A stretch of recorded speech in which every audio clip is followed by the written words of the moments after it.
लखी गुलाम शाह लॻ रुक पंपिंग स्टेशन ते मौजूदु आहियूं।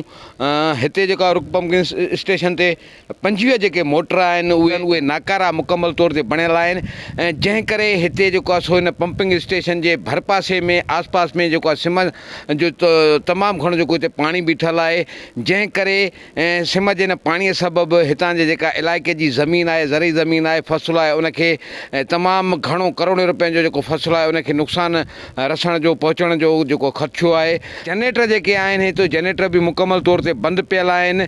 जॾहिं त हितां ॻोठाणनि जो चवणु आहे त 2 महीननि खां पोइ सीज़न शुरू थियण वारी आहे। जेकॾहिं सीज़न खां अॻु में ही जेके अॼुकल्ह जा ॾियारा आहिनि, इन ॾियारनि में स्कार्प खाते पारां जेको आहे मोटरनि जी जेका असां रिपेयरिंग कराई वेंदी आहे ऐं जंहिं करे सीज़न जीअं ई स्टार्ट थींदी आहे जून जुलाई जे महीने में त उहे मोटर जेके फंक्शनल थी सघनि ऐं उहे मोटर हली सघनि त जीअं सिम जो ई पाणी आहे प्रॉपर नमूने निकाल थी सघे। इन सॼी सूरत-हाल जे हवाले सां हितां जे ॻोठाणनि एहतिजाज कयो आहे। अचो त ॻोठाणनि सां ॻाल्हायूं त वधीक उन्हनि जो छा हे असांजो रुक पंप स्टेशन नाले तबाही जो सबबु बणिजंदड़ हे 3 पंप लॻा हिते। हे जंहिंमहिल 1968 में हे पंप लॻा त असांजा वॾा झुमिरियूं हणनि पिया त हिते ख़ुशहाली जी जाइ ते उबतर थी करे असांजी घटि में घटि बि 25-30 हज़ार ज़मीन इहे पंप गिड़काया आहिनि। त हाणे गैर सीज़न आहे, गैर सीज़न में पंप ठहंदा आहिनि, हिन गैर सीज़न में पंप रिपेयर थींदी आहे। हाणे असांजी वरी कागज़ी कार्रवाई में रिपेयर हले थी। जेका बजट अचे थी, जेके पैसा अचनि ग्रुप विया खाजी साम्हूं क्वार्टर अथव, हिकिड़ो क्वार्टर न ठहारायो अथऊं, हिननि खे कॾहिं रंग न ॾियारियो अथऊं। हो पंप पिया अथव, हिकिड़ो पंप जी रिपेयर न थी आहे। जेॾीमहिल पंप में पाणी कढंदा न आहिनि त सिधो इहो पाणी ग़रीबनि जे फसलनि में वेंदो आहे, ग़रीबनि जे घरनि में वेंदो आहे, ग़रीबनि जे मस्जिदनि में वेंदो आहे। पोइ मालनि में बीमारियूं पवंदियूं आहिनि, असांजे माण्हुनि में बीमारियूं पवंदियूं आहिनि। पर हिननि खे हेतिरी जूं बि नथी खाए, एसिन में वेही करे पंहिंजा बिल ठाहींदा रहनि था। हे टाइम रिपेयर जो थो, महीने खां पोइ खीसर वही ईंदो, पाणी ईंदो, सीज़न स्टार्ट थींदी। हिते को प्लानिंग न आहे। असांजो चवण जो मक़सदु इहो आहे त जेकी बि पंप हाणे न आहिनि ठहियल, महिरबानी करे उहे ठाहिया वञनि, जेकी खरियल आहिनि उहे तयारु कया वञनि।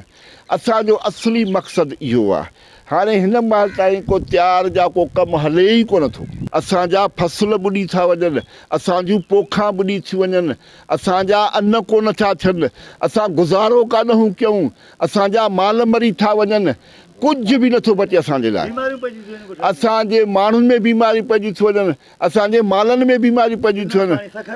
महिरबानी करे इन किने पाणीअ जे लाइ जेकी बि असांखे तकलीफ़ ॾिए थो त इहे पंप तयारु कया वञनि, जीअं जो पाणी अचे त जीअं जल्दी जल्दी पाणी निकाल थी वञे, पाणी हिते रहिजे न, जीअं असांजो नुक़सानु न थिए, असांजूं ज़मीना न ॿुॾनि, फसल तबाह थिया था वञनि। महिरबानी करे माना माल बि असांजा माना मरी था वञनि। हिन सिम जे हिसाब सां हिननि जी रिपेयरिंग ठही वञे ऐं हिननि जो कमु जेको आहे सो सुठे नमूने थियो वञे। गैर सीज़न आहे जेको आहे सो माना तबाही आहे। सिम माना शाखियूं जेके बि आहिनि, बिजली बि कोन थी हले, सिम माना तबाही मचाए छॾी आहे। सिम आहे असांजी, हिन सिम असांखे तबाह करे छॾियो आहे। ट्यूबवेल लॻल आहिनि, असांजी न का ज़मीन थी थिए, न का ॻाल्हि थी थिए। ट्यूबवेल त हलनि नथा, उहे ख़राबु पिया आहिनि।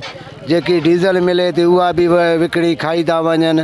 हिन सिम असांजे ईअं करे छॾियो आहे जो पोख असांजी का शइ न थिए। किरोड़नि जो नुक़सानु आहे असांजो। असांखे हिन सिम तबाह कयो आहे। असां मोटर बसि कुझु आहिनि 3-4, बाक़ी ॿिया ईअं सभु ख़राबु पिया आहिनि। उहा जेको डीज़ल मिले थी, बिजली त आहे कान, डीज़ल मिले थी त उहा बि विकिणी खाई था वञनि। 3-4 ट्यूबवेलनि ते छा हले? 20-25 ट्यूबवेल आहिनि, उहे 20-25 ते 3-4 ते छा थींदो बा? इहो असां चाहियूं था बाबा ट्यूबवेल सही थियनि, असांखे सिम जो पाणी निकिरे, असांजी पोख थिए, असांजी ज़मीन थिए, कुझु त असांजे लाइ कोई फ़ाइदो थिए। लखी टालके जो पाणी जेसि ताईं ओॾे मथे न कढिबो असां वटि का शइ न बचंदी। हर साल असां टाउननि में आहियूं, न बनियूं थियूं थियनि, न का आबादी सरव थी थिए, का छा माल मरी आहे।